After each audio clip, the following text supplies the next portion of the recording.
मेरा नाम सलोनी है। मैं आज आपको ऐसी कहानी सुनाने जा रही हूँ जिसे सुनकर आपके रोंगटे खड़े हो जाएंगे। मैं अपने आप को दुनिया की सबसे खुशकिस्मत पत्नी समझती थी, लेकिन मुझे नहीं पता था कि यह मेरी गलतफहमी है। मैं एक मिडिल क्लास फैमिली में रहने वाली लड़की थी और एक लड़के से बहुत प्यार करती थी। वो लड़का भी मुझे बहुत प्यार करता था। मेरी पढ़ाई पूरी होते ही उस लड़के ने मेरे घर पर रिश्ता भेज दिया और दोनों परिवार हमारी शादी के लिए राजी हो गए। कुछ दिनों बाद मेरी शादी हो गई। मेरे पति गवर्नमेंट जॉब करते थे। उन्हें सरकार की तरफ से एक घर मिला हुआ था और ये घर काफ़ी अच्छा था। शादी के बाद मेरे पति का इरादा था कि वह अपनी पत्नी के साथ इसी घर में रहेंगे।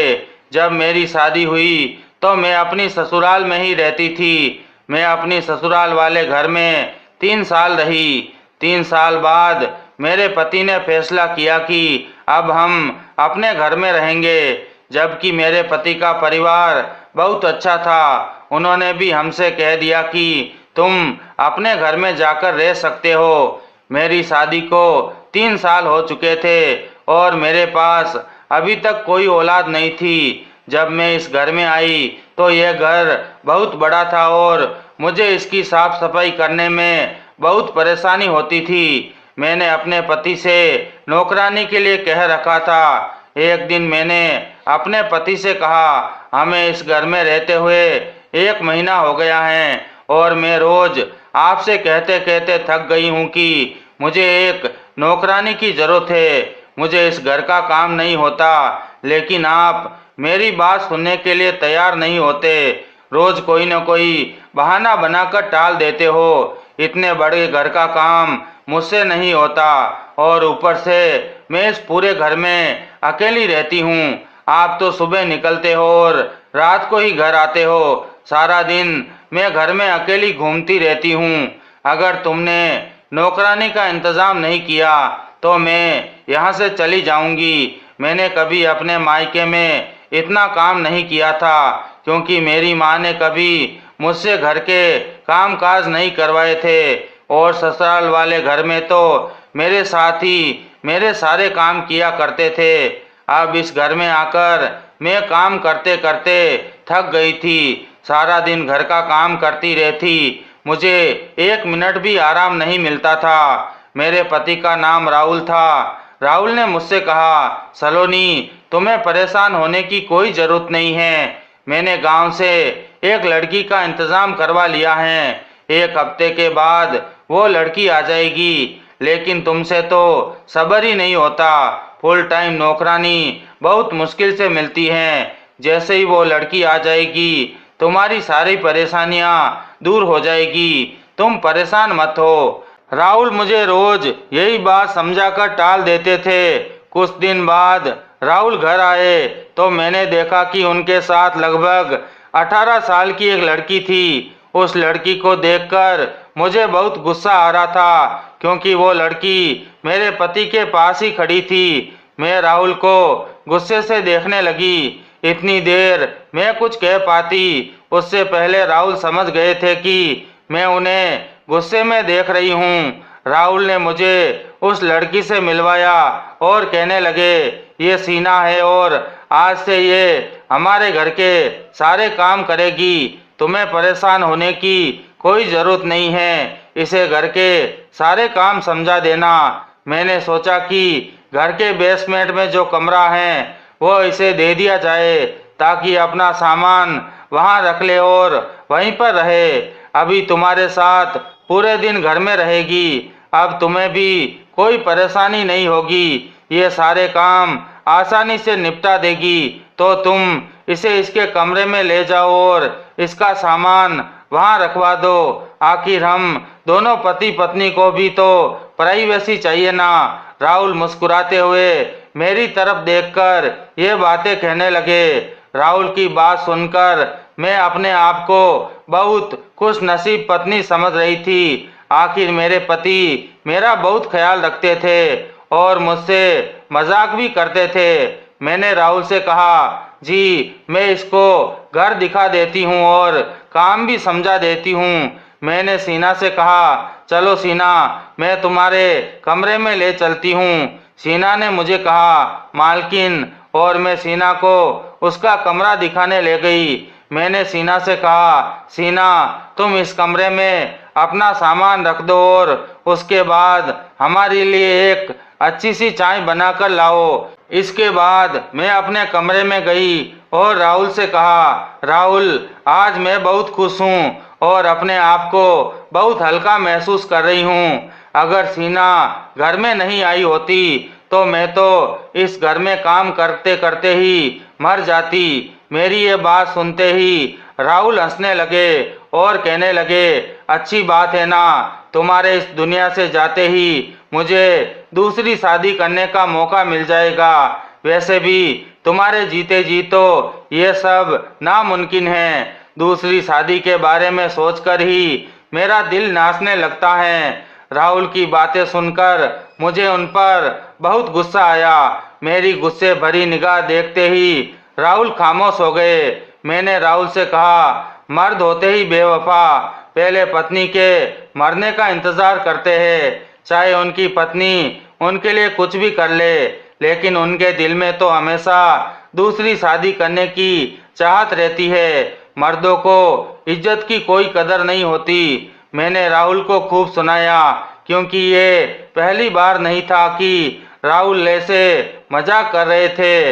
राहुल को तो आदत थी मुझे छेड़ने और चिढ़ाने की। उन्हें अच्छा लगता था जब मैं गुस्सा करती थी। राहुल ने कहा, तुम तो बेवजह गुस्सा करती हो। तुम जानती हो कि इस घर में तुम्हारे अलावा मेरे पास कोई नहीं है जिससे मैं मजाक कर सकूं, और शायद तुम ये नहीं जानती कि मैं तुमसे कितनी मोहब्बत करता हूँ।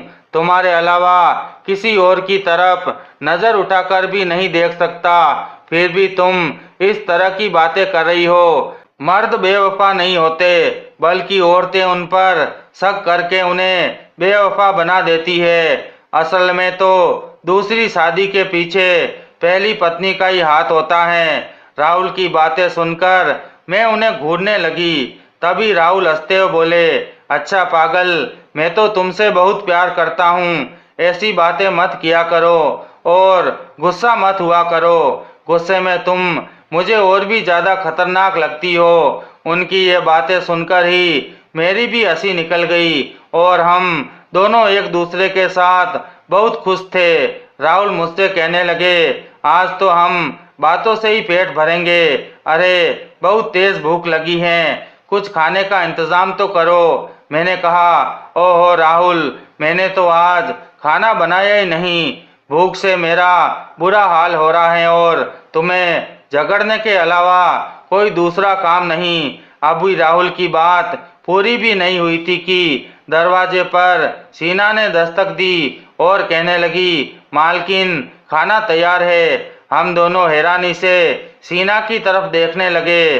अपनी लड़ाई में हम तो भूल ही गए थे कि हमने नौकरानी रख ली है। सीना हमें हंसते देख हैरानी से देखने लगी। मैंने सीना से कहा, तुम टेबल सेट करो, हम आते हैं। सीना ने सर हिलाकर हामी भरी और वहां से चली गई। मैंने राहुल से कहा, राहुल, हमें इस लड़की को अपने घर पर नहीं रखना चाहिए था। आखिर इस जवान लड़की की वजह से हमारे ऊपर कोई परेशानी ना आ जाए। ऐसे किसी पराई लड़की को अपने घर में रखना कहीं मुश्किल ना बन जाए। इसे यहाँ लाने से पहले आप मुझसे पूछ सकते थे। अगर आप मुझसे पूछते तो मैं कभी जवान लड़की को यहाँ रखने की इजाजत नहीं देती। मेरी बात सुनकर राहुल हैरानी से मेरी तरफ देखते हुए बोले, मुझे तो लगता है तुम अकेले इस घर में रहकर पागल हो गई हो। पहले तो रोज मेरा दिमाग खराब करती कि नौकरानी चाहिए, और अब नौकरानी आ गई तो तुम्हें एतराज हो रहा है। टेंशन मत लो, बेचारे गरीब परिवार की है, तुम्हारे सारे काम करेगी। और वैसे भी ये मेरे दोस्त के गांव से ताल्लुक रखती है, वो इस लड़की को बहुत अच्छे से जानता है। टेंशन मत लो, कोई बात नहीं होगी, बेफिक्र रहो, मैं हूं ना। और वैसे भी ये लड़की शादीशुदा है, इसका परिवार गांव में रहता है, इसके परिवार को पैसों की जरूरत है, इसलिए ये यहाँ रहेगी। इसकी जिम्मेदारी मेरे दोस्त ने ली है, तभी तो मैं इसे यहाँ लेकर आया हूँ। और ये भी सोचो कि आज तुम बैठे बिठाए खाना खा रही हो, अगर तुम्हें फिर भी इस लड़की पर कोई शक या एतराज है तो मैं इसके जाने का इंतजाम कर देता हूँ। तुम सोच लो, लेकिन उसके बाद मुझसे ये मत कहना कि मुझे नौकरानी ढूंढ कर दो, क्योंकि मेरे पास तुम्हारी नौकरानी ढूंढने के अलावा भी बहुत काम होते हैं। रोज रोज मैं तुम्हारी ख्वाहिश पूरी नहीं कर सकता। मैंने राहुल से कहा, बस बस राहुल, बहुत हो गया, अभी मैं इस लड़की को 2-3 दिन देख लेती हूँ, इसके चाल चलन कैसे हैं, और इसको लेकर अपना दिल पक्का कर लेती हूँ। जब भी मैं इसको परमानेंट रखूंगी। अब चलो खाना खा लेते हैं, वरना खाना ठंडा हो जाएगा। ये कहकर राहुल और मैं नीचे आ गए। आकर देखा तो टेबल बहुत अच्छे सलीके से सजी हुई थी। खाने की टेबल देखकर ऐसा लग रहा था जैसे हम किसी होटल में खाना खा रहे हो। राहुल ने तो उस लड़की की बहुत तारीफ की। सीना ने बहुत अलग तरह के डिशेज भी बनाई थी। खाना काफी टेस्टी था और राहुल ने दिल खोलकर उसके खाने की तारीफ की। राहुल बोले, ऐसा खाना मैंने सिर्फ होटल में ही खाया है, वरना घर में तो मुझे मुश्किल से एक ही डिश मिल पाती हैं। तुमने तो एक ही समय में इतनी सारी डिशेस बना दी हैं। तुम तो काफी टैलेंटेड हो। पहली ही बार में तुमने इतना बढ़िया खाना बनाए हैं। शीना की सबसे अच्छी बात राहुल को ये लगी कि उसने जरा सा भी टांग नहीं अड़ाई। वह किचन में जाते ही सब कुछ संभाल लेती थी। राहुल बोले, तुमने तो कमाल ही कर दिया शीना। थोड़ी सी तारीफ मैंने भी कर दी। मैंने कहा, शीना तुम बहुत समझदार लड़की हो, खाना बहुत टेस्टी बना है। पहले ही तुमने मेरा दिल जीत लिया।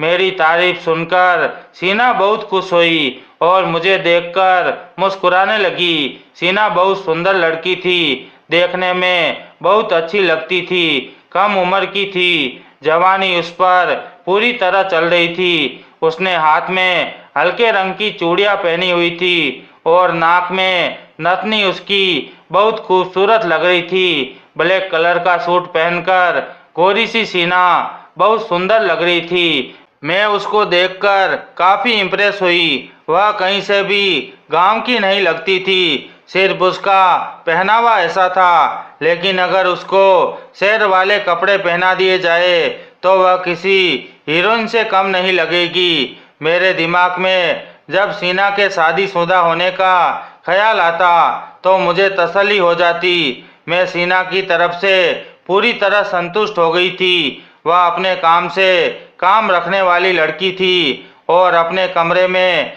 बिजी रहती थी। राहुल भी अपने ऑफिस के काम में बिजी रहते थे, क्योंकि अब वह घर की तरफ से बेफिक्र हो गए थे। कुछ दिनों बाद ही शीना की तबीयत खराब रहने लगी थी। उसकी तबीयत गिरती जा रही थी। एक दिन शीना ने मुझसे कहा कि उसकी तबीयत ठीक नहीं है, आज उसे डॉक्टर के पास जाना है। वह अकेली ही डॉक्टर को दिखाने चली गई। घर लौटी तो मैंने उससे पूछा कि आखिर क्या हुआ था, तो उसने मुझसे कुछ नहीं बताया। लेकिन वह माँ बनने वाली थी और ये बात मुझसे छुपा रही थी। जब शीना हमारे घर आई थी तब ऐसा कुछ भी नहीं था और उसने मुझे भी कुछ नहीं बताया था।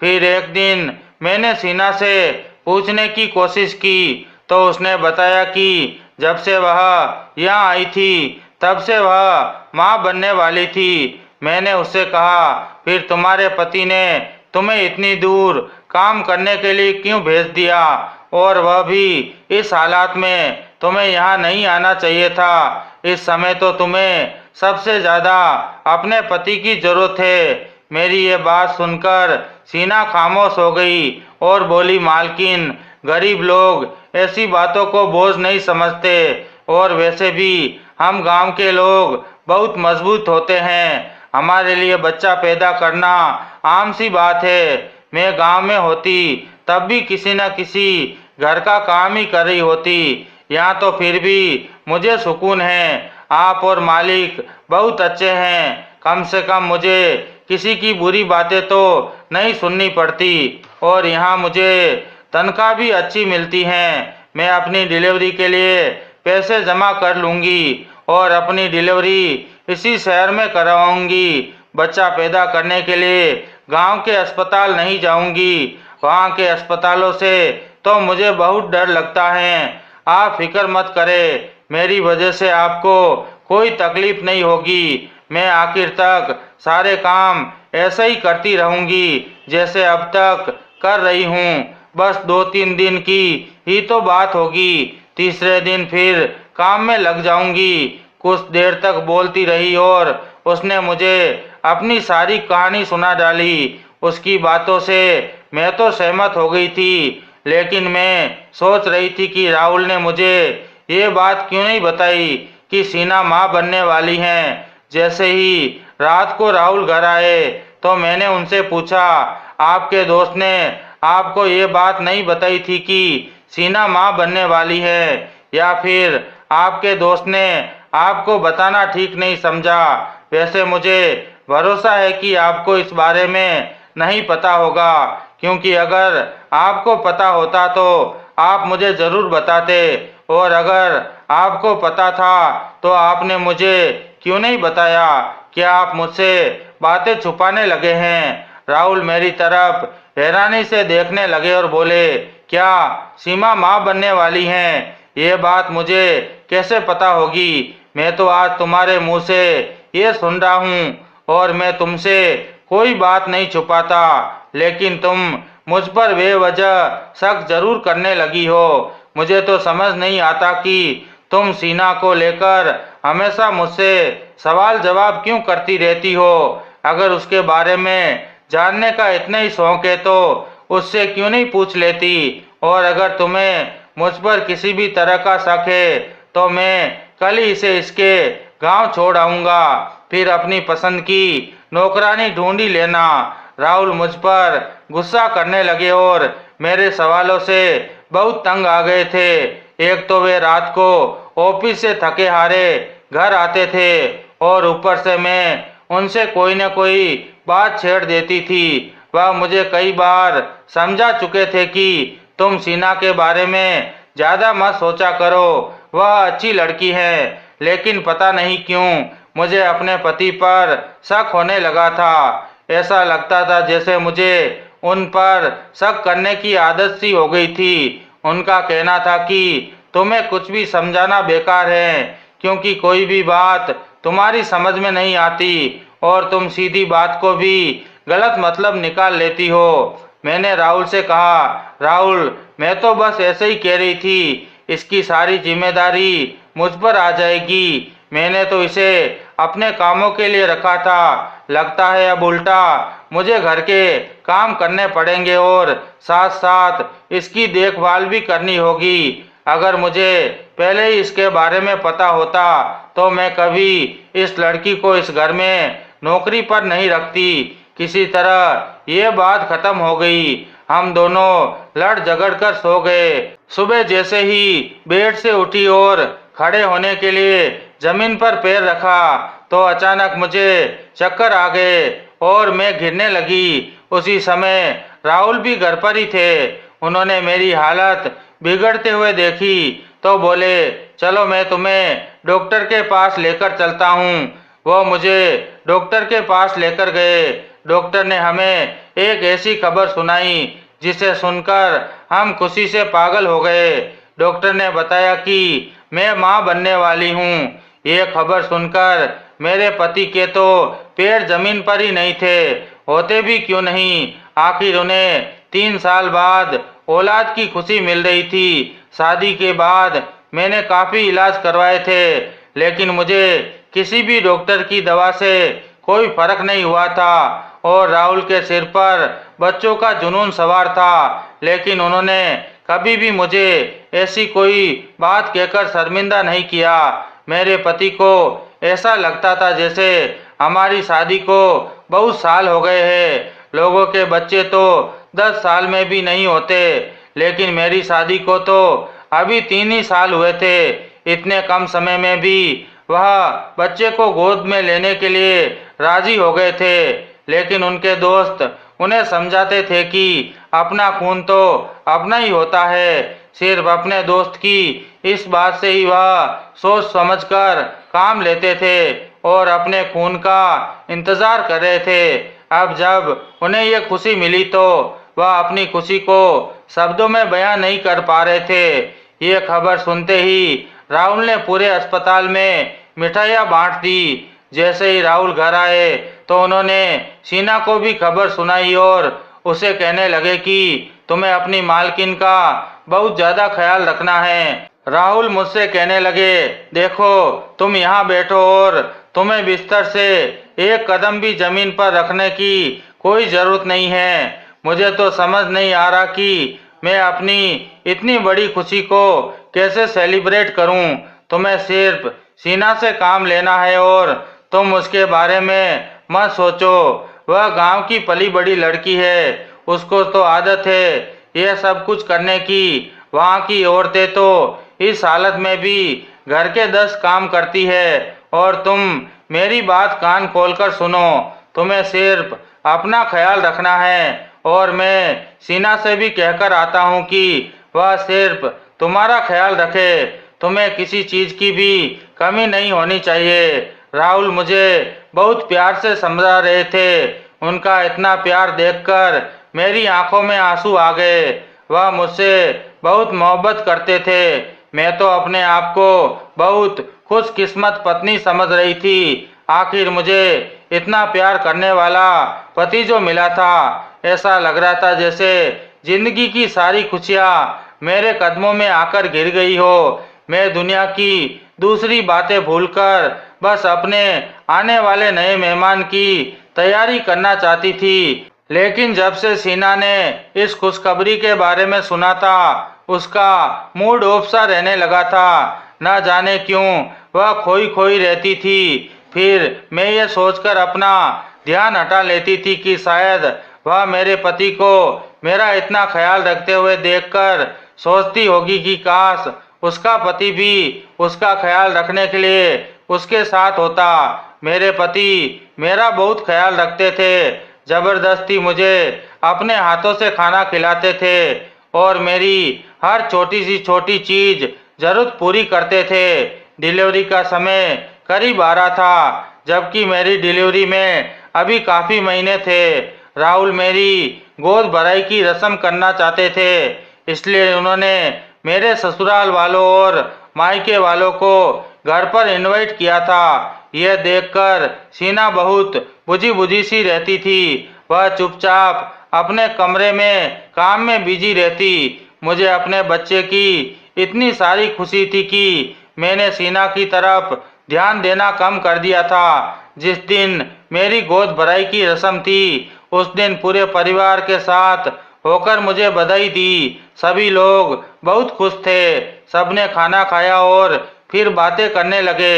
मेरे ससुराल वालों का कहना था कि मेरा अब यहाँ अकेले रहना ठीक नहीं है, लेकिन राहुल ने उनसे कहा कि वह मुझे अपने साथ इसी घर में रखना चाहते थे। उनके जिद के सामने सारे घर वाले चुप हो गए। सब जानते थे कि राहुल बहुत जिद्दी हैं, इसलिए उन्होंने उन्हें ज़्यादा समझाना ठीक नहीं समझा। सब लोग बातें कर रहे थे कि तभी अचानक कुछ ऐसा हुआ जिससे सबके रोंगटे खड़े हो गए और खुशी का माहौल गम में बदल गया। शीना चाय बनाकर सीढ़ियों से नीचे उतर रही थी कि अचानक उसका पैर फिसल गया और वह सीढ़ियों से गिरकर बेहोश हो गई। उसके सिर से काफी खून भी बह रहा था। राहुल तुरंत उसे अस्पताल लेकर गए और किसी को भी अपने साथ नहीं जाने दिया। उनका कहना था कि इस तरह मामला बिगड़ सकता है, इसलिए किसी का जाना ठीक नहीं होगा। राहुल को गए हुए काफी देर हो गई थी। मेहमानों को भी अपने घर वापस जाना था। मैंने सबको कहा, आप लोग बेफिक्री से चले जाइए। राहुल थोड़ी देर में आ जाएंगे। मेरी उनसे फोन पर बात हो गई है, सब ठीक है। यह सुनकर सब जाने के लिए तैयार हो गए। मेरी सास ने जाते जाते मुझसे कहा, सलोनी बेटा, अपना बहुत ख्याल रखना। जैसे ही राहुल घर पर आ जाए हमें फोन करके बता देना। और हाँ, अपनी नौकरानी को उसके घर भेज दो। बेचारी 2 दिनों से है, उसे आराम की जरूरत है। तुम्हारी तबीयत भी खराब है, अगर उसे टेंशन लगी तो तुम्हारी हालत और बिगड़ जाएगी। अपने पति को कहो कि उसे वापस भेज दे और कहना कि डिलीवरी के बाद उसे खुद आकर यहाँ छोड़ आए। मैंने कहा ठीक है मम्मी जी, मैं ऐसा ही करूँगी। मैं तो खुद भी यही चाहती कि सीना अपने गांव चली जाए। वैसे भी इस वक्त उसकी हालत घर के काम करने लायक नहीं थी। मैं उसे कई बार कह भी चुकी थी कि तुम गांव चली जाओ, लेकिन वह हमेशा टाल देती थी। जब हमारे मेहमान चले गए तो उन्हें दरवाजे तक छोड़कर मैं अपने कमरे में आकर बैठ गई। मैं बार बार राहुल को फोन कर रही थी। जैसे जैसे वक्त बीत रहा था मेरी परेशानी बढ़ती जा रही थी। रात के 3 बज चुके थे और उन्हें गए हुए 5 घंटे हो गए थे। उनका फोन भी स्विच ऑफ आ रहा था। इंतजार करते करते मुझे नींद आ गई। जब मेरी आंख खुली तो मैंने देखा कि राहुल मेरे सामने खड़े हैं। मैंने उनसे पूछा, तुमने इतनी देर क्यों लगा दी घर आने में, और सीना कहाँ है, वह ठीक तो है ना? मैं उससे मिलना चाहती हूँ। तभी राहुल ने मेरा हाथ पकड़ा और अपने सीने से लगा लिया। वह कहने लगे, शांत रहो सलोनी, सीना अब इस दुनिया में नहीं रही। मैंने कहा, ये तुम कैसा मजाक कर रहे हो? राहुल ने कहा, मैं मजाक नहीं कर रहा, सच कह रहा हूँ। मैंने पूछा, सीना कैसे मर गई, उसका बच्चा कहाँ है? राहुल ने बताया, उसका बच्चा पेट में ही मर गया और सिर पर गहरी चोट लगने की वजह से उसकी मौके पर ही मौत हो गई। यह सुनकर मेरे होश उड़ गए। उन्होंने आगे कहा, अभी मैं उसका अंतिम संस्कार करके आया हूँ। मैं डर गया था कि अगर पुलिस को खबर लग जाती तो मेरी नौकरी खतरे में पड़ सकती थी और मेरी जिंदगी अदालत के चक्कर लगाते लगाते गुजर जाती। मैंने घबराकर पूछा, अगर उसके घर वाले हमारे घर आ गए तो हम क्या करेंगे? उन्हें क्या जवाब देंगे कि सीना कहाँ है? राहुल ने तसल्ली दी, फिक्र मत करो, सब ठीक हो जाएगा। बस तुम किसी से भी सीना के बारे में कुछ मत कहना। मैंने कहा ठीक है, मैं किसी को कुछ नहीं बताऊंगी। सीना की मौत से मैं बहुत दुखी थी और दिन रात रोती रहती थी। आखिर हंसती मुस्कुराती सीना ऐसे अचानक इस दुनिया को कैसे छोड़ सकती हैं? लेकिन वक्त के साथ सब ठीक होने लगा और सीना की मौत का जख्म भी धीरे धीरे बढ़ने लगा। कुछ दिनों बाद हमारी जिंदगी फिर से सामान्य हो गई। राहुल ने अपने ऑफिस से 2 महीने की छुट्टी ले ली थी। वह मेरा हर तरह से ख्याल रखते थे। जब रात को मैं सोचती तो मुझे न जाने कैसी कैसी आवाज़ें सुनाई देती थी। 2-3 दिन तक तो मैंने उन आवाज़ों को नज़रअंदाज किया, लेकिन एक दिन मुझे इन आवाज़ों से बहुत डर लग रहा था और मैंने राहुल को झकझोर कर उठाया। राहुल घबरा कर उठे और कहने लगे, क्या हुआ सलोनी, तुम्हारी तबीयत तो ठीक है ना? अगर तुम्हारी तबीयत ठीक नहीं है तो मैं तुम्हें अभी अस्पताल लेकर चलता हूँ। मैंने परेशान होते हुए कहा, राहुल, मेरी तबीयत खराब नहीं है, बल्कि मुझे किसी बच्चे के रोने की आवाज़ आ रही है। रोज मुझे ऐसी आवाज़ें सुनाई देती हैं और मैं इन आवाज़ों से डर जाती हूँ, लेकिन मैंने आपको नहीं बताया। आज तो मुझे इस आवाज़ से नींद ही नहीं आ रही। ऐसा लग रहा है जैसे वह बच्चा हमारे बहुत करीब है और रो रहा है। चलो बाहर जाकर देख आते हैं। ऐसा लग रहा है जैसे कोई मुसीबत में है और हमें पुकार रहा है। मेरी बात सुनकर राहुल बहुत परेशान हो गए और कहने लगे, तुम कैसी बातें कर रही हो? मुझे तो किसी भी बच्चे के रोने की आवाज़ नहीं आ रही। यह सिर्फ तुम्हारा वहम होगा और कुछ नहीं। इन सब बातों को छोड़ो और आराम से सो जाओ। वैसे भी इस समय तुम्हें आराम की ज्यादा जरूरत है। अगर फिर भी तुम्हें तसल्ली नहीं हो रही तो मैं अकेला जाकर बाहर देख आता हूँ, लेकिन तुम मेरे साथ नहीं आओगी क्योंकि मैं कोई रिस्क नहीं ले सकता। राहुल की बात सुनकर मैं लेट गई और राहुल कमरे से बाहर चले गए। कुछ देर बाद जब वह वापस आए तो बेचैनी से पूछा, राहुल बाहर कौन था? उन्होंने जवाब दिया, मैंने तुमसे कहा था ना, बाहर कोई नहीं है। यह सब तुम्हारा वहम है। शायद तुमने कोई सपना देखा होगा। वह कोई बहस मत करो और सो जाओ। अब इस बारे में हम कल सुबह बात करेंगे। राहुल ये कहकर लेट गए और अपनी आंखों पर बाजू रखकर सो गए। लेकिन मैं लगातार उन आवाजों के बारे में सोच रही थी। ऐसी आवाजें मुझे पहली बार नहीं आई थी, बल्कि 3 दिन से लगातार सुनाई दे रही थी। कई दिनों तक मुझे ये आवाजें आती रही। मैंने हर बार राहुल को बताने की कोशिश की कि कोई बच्चा रो रहा है, लेकिन हर बार उन्होंने मेरा वहम कहकर टाल दिया। मैं भी सोच लेती थी कि हो सकता है ये मेरा वहम ही हो, क्योंकि अगर सच में बच्चे की रोने की आवाज होती तो राहुल को भी सुनाई देती। जब कई दिन ऐसे ही गुजर गए तो मुझे लगना लगा कि राहुल मुझसे कुछ छुपा रहे हैं। मुझे रोज रात की शांति में बच्चे के रोने की आवाज आती थी। ये मेरा वहम नहीं था, बल्कि इसके पीछे कोई बड़ा राज छुपा था। मैंने ठान लिया कि जब तक मैं इस राज से पर्दा नहीं उठाऊंगी तब तक चैन से नहीं बैठूंगी। मुझे शक हुआ कि हो सकता है राहुल ने सीना को मार डाला और उसका बच्चा यहीं कहीं आसपास हो या किसी मुसीबत में हो। उस मासूम बच्चे के लिए मुझे कुछ करना था। ये सोचकर मैंने पुलिस को फोन किया और इंस्पेक्टर को सब कुछ बता दिया।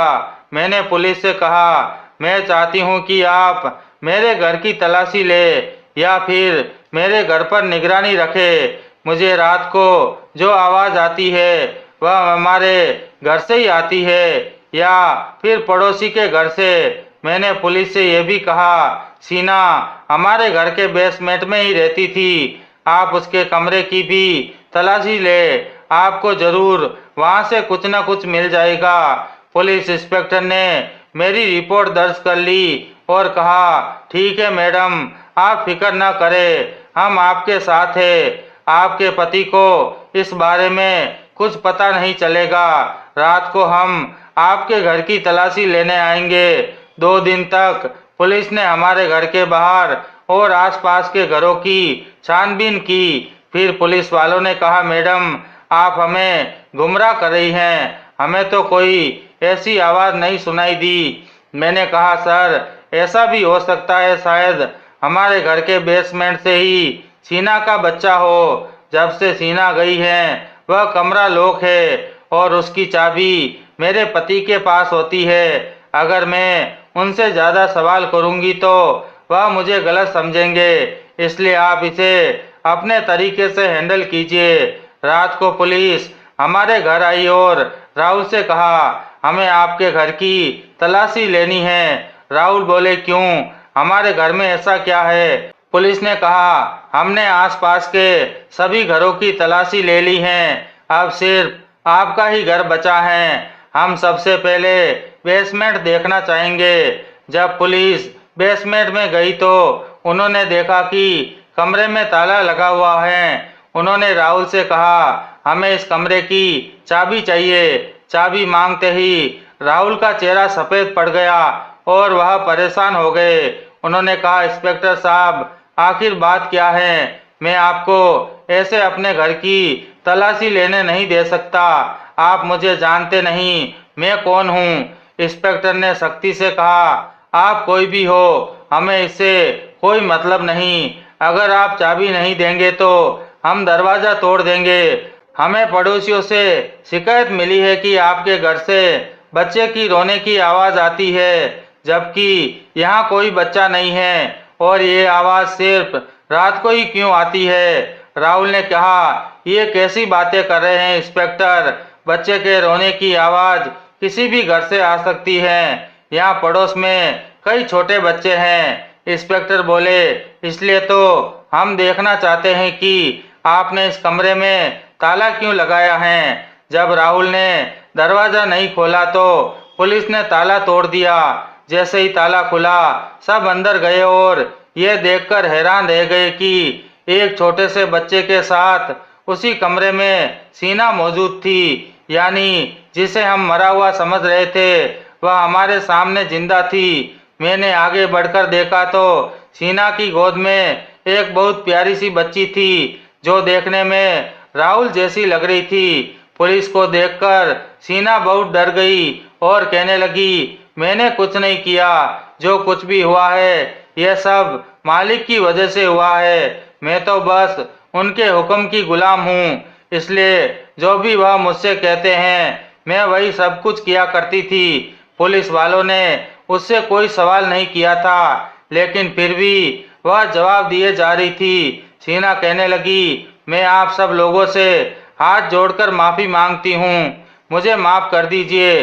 भगवान के लिए मुझे और मेरी बेटी को जाने दीजिए, इसमें मेरा कोई कसूर नहीं। मैं तो खुद यहाँ इतने दिनों से कैदी बनकर रह रही हूँ। यह कहकर सीना फूट फूट कर रोने लगी। मैं आगे बढ़कर सीना को गले लगाने लगी और उसे खामोश कराने की कोशिश करने लगी। मुझे सीना का रोना देखा नहीं जा रहा था। पुलिस ने राहुल से कहा, राहुल जी, अब आप सब कुछ यही बताएंगे या फिर हम आपको थाने लेकर चले? इस बात से राहुल बहुत डरने लगे और कहने लगे, मैंने किसी के साथ भी कुछ गलत नहीं किया है। मैं क्या करता? मेरे हालात ऐसे हो गए थे कि मुझे यह सब कुछ करना पड़ा। और आप सीना से पूछ सकते हैं, मैंने उससे जबरदस्ती शादी नहीं की और न ही मैंने उसके साथ कोई जबरदस्ती की। वह खुद अपनी मर्जी से मुझसे शादी करके यहाँ आई थी। हाँ, ये बात सच है कि ये मेरी पत्नी है और इसकी गोद में जो बच्चा है वह भी मेरा है। राहुल की बात सुनकर सीना ने शर्म से आंखें नीचे झुका ली और मैं हैरान होकर दोनों के चेहरे देख रही थी। मुझे अपने आप पर बहुत अफसोस हो रहा था कि मैं इतने महीनों से इन दोनों के हाथों बेवकूफ़ बन रही थी। राहुल ने बताया कि उन्हें बच्चों की बहुत ख्वाहिश थी, जबकि सलोनी और उनकी शादी को 3 साल हो गए थे, लेकिन सलोनी से अभी तक उनका कोई बच्चा नहीं हुआ था। उन्होंने सलोनी को बहुत सारे डॉक्टर को भी दिखाया था। डॉक्टर सिर्फ उन्हें तसल्ली देते हुए कहते थे, हो जाएगा, अभी आपकी शादी को इतना समय नहीं हुआ, आप परेशान मत हो। राहुल ने सलोनी से कई बार कहा भी था कि वे किसी बच्चे को गोद ले लेते हैं, लेकिन सलोनी ने कभी बच्चे को गोद लेने की इजाज़त नहीं दी। फिर एक दिन जब वह अपने दोस्त के साथ गांव गए तो गांव में उन्हें सीना दिखाई दी। उन्होंने देखा कि वह वहां बहुत बेरोजगारी और कठिन जिंदगी जी रही है और लोगों के घरों में काम किया करती थी। उन्हें वह अच्छी लगी। राहुल ने सोचा कि वे सीना से बात करेंगे। अगर वह उनसे शादी कर ले और बच्चा पैदा करके उन्हें दे दे तो वह उसकी जिंदगी बना सकते हैं। उन्हें यह भी पता था कि सलोनी को अगर इस बारे में पता चला तो वह कभी भी दूसरी शादी की इजाज़त नहीं देगी। इसलिए उन्होंने छुपकर सीना से शादी कर ली और उसे पैसों का लालच दिया। शादी के बाद राहुल सीना को नौकरानी बनाकर अपने घर ले आए और वह घर के सारे काम संभालने लगी। इसी दौरान राहुल रात के अंधेरे में उससे मिलने जाते थे। कुछ दिनों बाद पता चला कि सीना प्रेग्नेंट है, लेकिन वह शादी उसके लिए जल्दबाजी साबित हुई, क्योंकि सीना के प्रेग्नेंट होने के कुछ ही महीनों बाद ही सलोनी ने भी खुशखबरी सुना दी कि वह भी प्रेग्नेंट है। सलोनी के मां बनने की खबर सुनते ही राहुल को लगा कि उन्होंने सीना से शादी करके बहुत जल्दबाजी कर दी। उन्हें नहीं पता था कि सीना से शादी करने के बाद भी सलोनी मां बन जाएगी। जब सीना को सलोनी के मां बनने की खबर मिली तो वह राहुल को धमकी देने लगी कि वह उनके रिश्ते के बारे में सलोनी को बता देगी, क्योंकि उसे भी यही उम्मीद थी कि सलोनी इतनी जल्दी मां नहीं बन पाएगी। राहुल इस जल्दबाजी पर पछता रहे थे, लेकिन सलोनी से बहुत मोहब्बत करते थे। वे सलोनी को कभी छोड़ना नहीं चाहते थे और न ही उसे धोखा देना चाहते थे, क्योंकि वे पूरे खानदान को नाराज नहीं करना चाहते थे। इसलिए उन्होंने सोचा कि सीना को गायब कर दवा दिया जाए। जिस दिन सीढ़ियों से गिरकर सीना बेहोश हो गई, राहुल ने सोचा कि इससे अच्छा मौका और कोई नहीं होगा। उन्होंने प्लानिंग करके सीना के मरने की झूठी खबर सलोनी को दे दी और सीना के मरने का ड्रामा किया। फिर बेसमेंट के कमरे में चुपचाप सीना और उसकी बच्ची को बंद कर दिया। सीना को कुछ भी सूझ नहीं रहा था, क्योंकि उसे पता था कि उसके और उसकी बच्ची को संभालने वाला राहुल के अलावा कोई और नहीं है। राहुल के मुंह से यह सारी सच्चाई सुनकर मुझे उनसे नफरत होने लगी। पुलिस ने धोखाधड़ी के केस में राहुल को गिरफ्तार करना चाहा, लेकिन मैंने और सीना ने ये केस वापस ले लिया। इसलिए मजबूरन पुलिस को खाली हाथ जाना पड़ा। पुलिस के जाने के बाद सीना मेरे सामने हाथ जोड़कर खड़ी हो गई और कहने लगी, मालकिन मुझे माफ कर दीजिए, मैंने आपके साथ बहुत बुरा किया, लेकिन मैं भी क्या करती, मैं मजबूर थी और अपनी गरीबी भरी जिंदगी से तंग आ गई थी, इसलिए मालिक की बातों में आकर इनके साथ चली आई। मेरे परिवार में खाने के लाले पड़े हुए थे, मुझे पैसों की बहुत जरूरत थी और मालिक को भी अपने बच्चे की जरूरत थी। इसलिए मैंने अपनी गरीबी भरी जिंदगी से छुटकारा पाने के लिए मालिक से शादी कर ली। आप फिक्र मत करिए, आप पति पत्नी एक दूसरे के साथ खुश रहिए। मैं आप दोनों की जिंदगी से जा रही हूँ, क्योंकि मुझ में हिम्मत नहीं है कि मैं यहाँ रहकर आपका सामना करूँ। सीना अपनी बच्ची को लेकर जाने लगी। मैंने राहुल की तरफ देखा तो उसके चेहरे के भाव से लग रहा था कि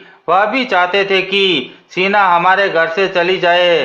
तभी मैंने सीना का हाथ पकड़ा और कहने लगी, सीना तुम यहाँ से कहीं नहीं जाओगी, तुम यहीं मेरे साथ इसी घर में रहोगी। तुम तो मासूम हो, सजा उसे मिलनी चाहिए जिसने ये सब कुछ किया है। मेरी तरफ देखकर राहुल शर्मिंदा हो गए।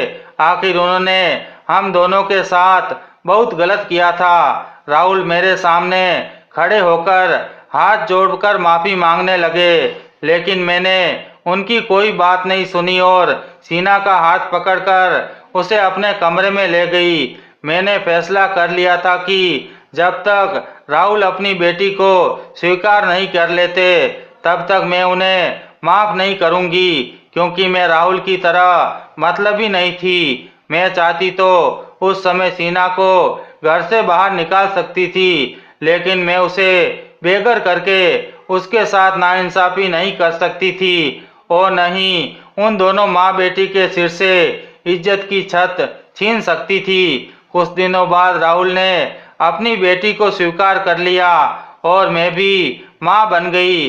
मैंने भी एक बेटी को जन्म दिया। जिस दिन मेरी बेटी पैदा हुई, उसी दिन अचानक राहुल को हार्ट अटैक आया। उसी दिन राहुल भी अस्पताल में भर्ती थे। अचानक उसकी तबीयत इतनी बिगड़ गई कि राहुल इस दुनिया से चले गए। मेरे ऊपर जैसे मुसीबत का पहाड़ टूट पड़ा। अब मैं अपनी बच्ची के सहारे जीती हूँ। राहुल मेरे साथ और सीना के साथ जो किया था, उसकी सजा उन्हें मिल चुकी थी। राहुल की मौत के बाद सीना अपनी बेटी को लेकर गांव चली गई। दोस्तों, उम्मीद करते हैं आपको हमारी कहानी पसंद आई होगी। कहानी पसंद आई हो तो वीडियो को लाइक करें, चैनल पर नए हैं तो चैनल को सब्सक्राइब करें और हाँ, नोटिफिकेशन बेल को जरूर दबाएं ताकि अगली अपडेट सबसे पहले आपको मिले।